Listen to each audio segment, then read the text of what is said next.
Hello, this is Smriti and welcome back to my channel. So last video में I discussed about components of balance of payment. Balance of payment में ऐसे कौन कौन से items हैं जो कि cover किए जाते हैं, कौन से items current account के capital account में cover होते हैं और कौन से items credit या debit होता है.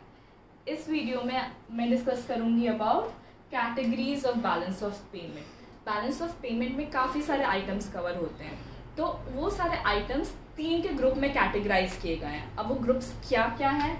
पहला है आपका बैलेंस ऑफ ट्रेड, दूसरा है आपका बैलेंस ऑफ करंट अकाउंट और तीसरा है आपका बैलेंस ऑफ कैपिटल अकाउंट. अब ये बैलेंस क्या होता है? बैलेंस का मतलब होता है कि क्रेडिट साइड के जितने भी आइटम्स है उसका सम और डेबिट साइड के जितने भी आइटम्स है उनका सम, और उन दोनों सम का डिफरेंस को कहते हैं हम लोग बैलेंस. समझ में आया बैलेंस का मतलब? अब पहली कैटेगरी है balance of trade. Balance of trade क्या होता है? Balance of trade shows the balance of import and export of visible goods. जितने भी विजिबल गुड्स हैं उनका जो आपका बैलेंस है, उनकी वैल्यू शो होती है, वो बैलेंस ऑफ ट्रेड के अंडर शो होता है. अब मैंने क्या बताया था लास्ट वीडियो में? आई टोल्ड यू अबाउट कि चार कैटेगरीज होती हैं, चार ग्रुप्स होते हैं गुड्स के. एक होता है आपका विजिबल गुड, दूसरा होता है आपका इनविजिबल गुड, तीसरा होता है कौन सा गुड? यूनिलैटरल ट्रांसफर्स, चौथा होता है आपका कैपिटल गुड्स. तो जितने भी विजिबल गुड्स हैं, ठीक है, विजिबल गुड्स को, और मैंने आपको बताया था उनको टैंजिबल गुड्स भी कहते हैं. लास्ट वीडियो में मैंने आपको बताया था टैंजिबल गुड्स क्या होते हैं, जो हम लोग टच कर सकते हैं. वो सारी चीजें जो हम लोग टच कर सकते हैं वो सारी चीजें टैंजिबल गुड्स के अंडर आती है. तो जितनी भी टैंजिबल गुड्स हैं उन सबकी जो वैल्यू निकलती है वो बैलेंस बनाती है. क्या? बैलेंस ऑफ ट्रेड का. अब बैलेंस ऑफ ट्रेड का फॉर्मूला क्या है? Export of goods minus import of goods. जितने भी गुड्स जो है टैंजिबल गुड्स है उसका एक्सपोर्ट माइनस इंपोर्ट, उसका जो बैलेंस होगा वो बैलेंस ऑफ ट्रेड का अंडर आएगा. अब बैलेंस ऑफ ट्रेड भी तीन टाइप के होते हैं. क्या क्या होता है? पहला होता है बैलेंस्ड बैलेंस ऑफ ट्रेड, दूसरा होता है सरप्लस और तीसरा होता है डेफिसिट. बैलेंस्ड कब होता है? किस टाइम होगा कि वो बैलेंस्ड होगा? एक्सपोर्ट और इंपोर्ट के पैरामीटर को लेकर सोचिए. कब होगा? ऐसा क्या सिचुएशन होगा एक्सपोर्ट और इंपोर्ट में कि बैलेंस ऑफ ट्रेड जो है बैलेंस्ड हो जाएगा? किस टाइम? जब export is equals to import. Export को जो है एक्स से डिनोट करते हैं, इंपोर्ट को एम से डिनोट करते हैं. तो जब export will be equal to import तब बैलेंस ऑफ ट्रेड जो है बैलेंस्ड होगा. अब सरप्लस कब होगा? सरप्लस उसी टाइम होगा जब हमारी अर्निंग ज़्यादा होगी. और हमारी अर्निंग कब ज़्यादा होगी? जब हम लोग एक्सपोर्ट ज़्यादा करेंगे. जब हम लोग ने एक्सपोर्ट ज़्यादा किया इंपोर्ट से तो हमारी अर्निंग ज़्यादा हुई, उस time balance of trade surplus कहलाया जाएगा. डेफिसिट कब होता है? जब हमारी स्पेंडिंग ज़्यादा होती है और हमारा इनकम कम होता है. खर्चा तब होगा जब हम लोग इम्पोर्ट ज़्यादा करेंगे एक्सपोर्ट से, तब हमारी स्पेंडिंग ज़्यादा हुई, उस वक्त हम लोग का बैलेंस ऑफ ट्रेड जो है डेफिसिट हो गया. अब डेबिट और क्रेडिट के फॉर्म में अगर पूछा जाए तो डेबिट और क्रेडिट मतलब इनफ्लो एंड आउटफ्लो के फॉर्म में अगर पूछा जाए तो उस वक्त क्या होगा? डेबिट का मतलब हुआ जितना भी हमारा खर्चा डेबिट में जाएगा, आउटफ्लो जितना भी होता है वो डेबिट में जाता है, इनफ्लो जितना भी होता है वो क्रेडिट में आता है. तो जब debit is equal to credit तो हमारा बैलेंस बीओटी रहेगा. सरप्लस में क्या होगा? क्रेडिट ज्यादा होगा, मतलब हमारा इनफ्लो ज्यादा होगा आउटफ्लो से, उस वक्त सरप्लस होगा. और डेफिसिट जब हम लोग का आउटफ्लो ज्यादा और मतलब हम लोग का जो है स्पेंडिंग ज्यादा होगी, ठीक है, डेबिट ज्यादा होगा क्रेडिट से, उस टाइम हम लोग का डेफिसिट हो जाएगा. मतलब हमारे एक्सपेंडिचर ज्यादा हुए, हमारी इनकम कम हुई है, ठीक है, उस वक्त डेफिसिट बैलेंस ऑफ ट्रेड होगा. समझ में आया इतना? अब balance of current account. Balance of current account क्या होता है? किससे बनता है इस करंट अकाउंट का balance? It is made up of visible goods, invisible goods and transfers. Transfers जितने भी यूनिलैटरल ट्रांसफर्स, मैंने क्या बताया था, गिफ्ट्स, डोनेशन, कंपनसेशंस, ये सब ट्रांसफर पेमेंट, ट्रांसफर रिसीट्स में आते हैं. तो मेड अप ऑफ विजिबल, जितने भी विजिबल गुड्स, जितने भी invisible good. Invisible goods are your intangible goods. जैसे फॉर एग्जाम्पल योर सर्विसेज, जिनको आप टच नहीं कर सकते बट यू कैन फील, उसको कहते हैं invisible goods. And your transfers your pensions हुआ, गिफ्ट्स हुए, डोनेशंस हुआ, कंपनसेशंस हुआ, वो सारी चीजें ट्रांसफर्स में आती हैं. अब करंट अकाउंट का बैलेंस कैसे होता है? बैलेंस विजिबल गुड्स, मैंने यहाँ पे अभी बताया था कि बैलेंस ऑफ ट्रेड में सारे विजिबल गुड्स कवर किए जाते हैं, ठीक है, इसी से बनता है बैलेंस ऑफ ट्रेड। अब ये विजिबल गुड हम लोग यहाँ पे लिख सकते हैं, विजिबल गुड की जगह balance of trade, making sense. तो विजिबल गुड की जगह हम लोग लिखा balance of trade plus your balance of invisible good plus your balance of transfer. इन तीनों का जो सम होगा वो आपके करंट अकाउंट का बैलेंस क्रिएट करता है, ठीक है। अब जो करंट अकाउंट का बैलेंस है वो क्या शो करता है? एक तरीके से मैंने आपको लास्ट वीडियो में आपको बताया था कि balance of payment is the flow concept, ये एक फ्लो के डायमेंशन में चलता है। तो ये जो करंट अकाउंट का बैलेंस है ये कंट्री के इंटरनेशनल ट्रांजैक्शन का एक फ्लो एस्पेक्ट, एक फ्लो स्टेटस शो करता है, ठीक है।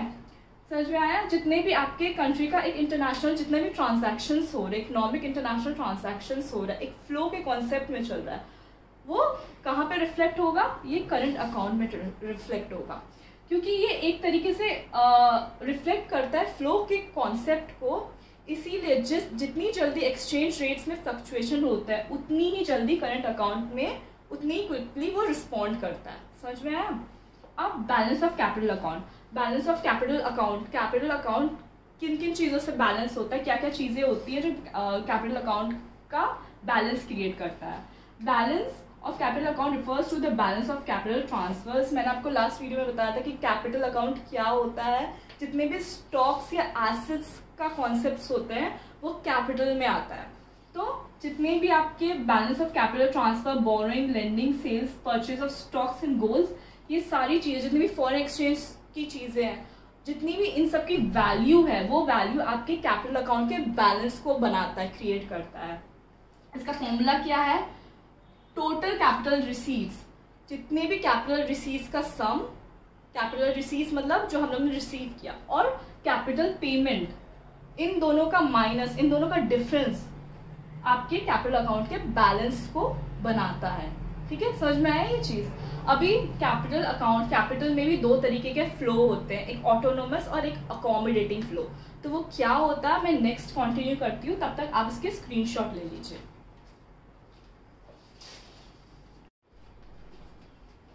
Starting from your capital account. अब कैपिटल अकाउंट में मैंने बताया था क्या दो तरीके के कैपिटल फ्लो होते हैं। पहले आपका ऑटोनोमस कैपिटल फ्लो और दूसरा है आपका accommodating capital flow. Autonomous capital flow वो सारे फ्लो होते हैं जो कि नॉर्मल कैपिटल फ्लो होते हैं।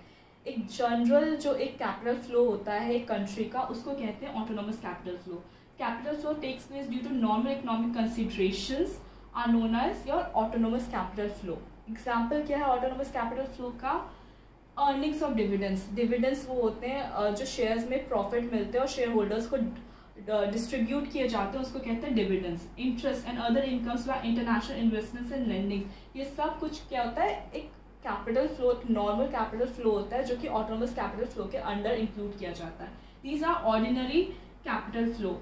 जनरल इकोनॉमिक सिचुएशंस में ये सारे जितने भी ट्रांजैक्शंस होते हैं वो ऑटोनोमस कैपिटल फ्लो के अंडर आता है। Accommodating flow क्या होता है? These flows have to be made specifically to bring balance of payment into equilibrium. Balance of payment को equilibrium situation में लाने के लिए ये accommodating capital flow किया जाता है। Example क्या है? For example, there is a deficit in current account. Current account में deficit हो गया, so this will be settled by accommodating capital flow. अब वहाँ से जो कैपिटल मूवमेंट होगा उस करंट अकाउंट के डेफिसिट को सेटल करने के लिए वो जो कैपिटल मूवमेंट होगा वो उसको कहेंगे क्या? Accommodating capital flow. समझ में आया? करंट अकाउंट में अगर डेफिसिट हो गया तो कैपिटल फ्लो से जो मूवमेंट किया जाएगा, पैसा जो भी पैसा भेजा जाएगा उसको, उस डेफिसिट को सेटल करने के लिए उसको कहते हैं अकोमोडेटिंग कैपिटल फ्लो। अकोमोडेट करना है, अकोमोडेट का मतलब ही ये होता है क्या? सेटल कर रहे हैं, ठीक है। अब balance of current account and balance of capital account are interrelated. Capital account और करंट अकाउंट का जो बैलेंस है वो इंटर रिलेटेड होता है, एक दूसरे के साथ रिलेट करता है। अ deficit on current account must be settled by net surplus in capital account. अगर करंट अकाउंट में डेफिसिट है और कैपिटल अकाउंट में सरप्लस है तो करंट अकाउंट के डेफिसिट को कैपिटल अकाउंट के सरप्लस से सेटल करना होता है, और वाइसी वर्सा। अगर कैपिटल अकाउंट में डेफिसिट है तो कैसे सेटल करेंगे, करंट अकाउंट के सरप्लस से सेटल किया जाएगा।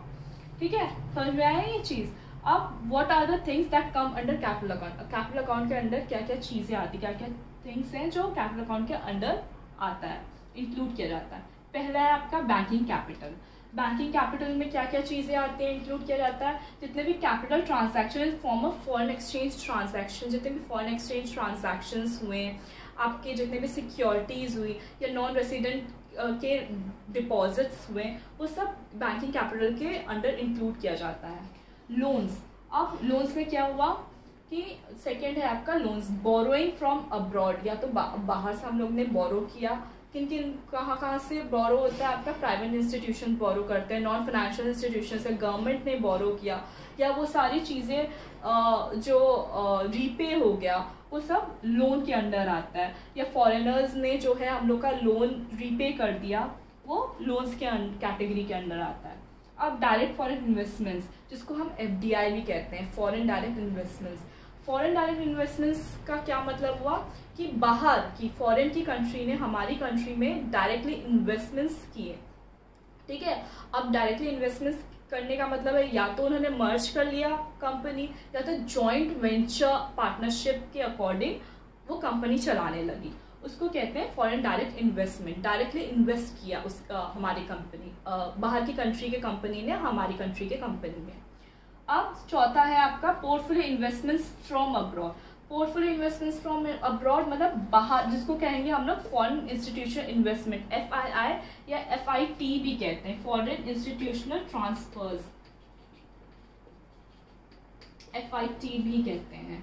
इसमें क्या होता है कि बाहर की कंपनी ने, फॉरेन की कंपनी ने हमारी कंट्री की कंपनी में जितने भी शेयर्स, स्टॉक्स या बॉन्ड्स है उसको परचेज कर लिया, उस चीज़ को कहते हैं directly portfolio investments from abroad. मतलब कि हमारे कंट्री में जितने भी शेयर्स है, बॉन्ड्स है, उसको फॉरेन की कंपनी ने खरीद लिया है। अब इन दोनों में डिफरेंस क्या है, FDI और FII में, डायरेक्ट इन्वेस्टमेंट्स में, पोर्टफोलियो इन्वेस्टमेंट में।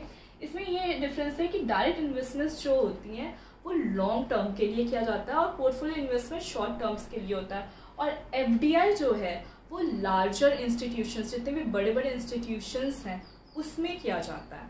समझ में आया इन दोनों में डिफरेंस।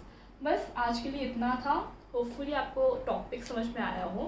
नेक्स्ट टॉपिक में, नेक्स्ट वीडियो में नेक्स्ट टॉपिक के साथ मिलते हैं।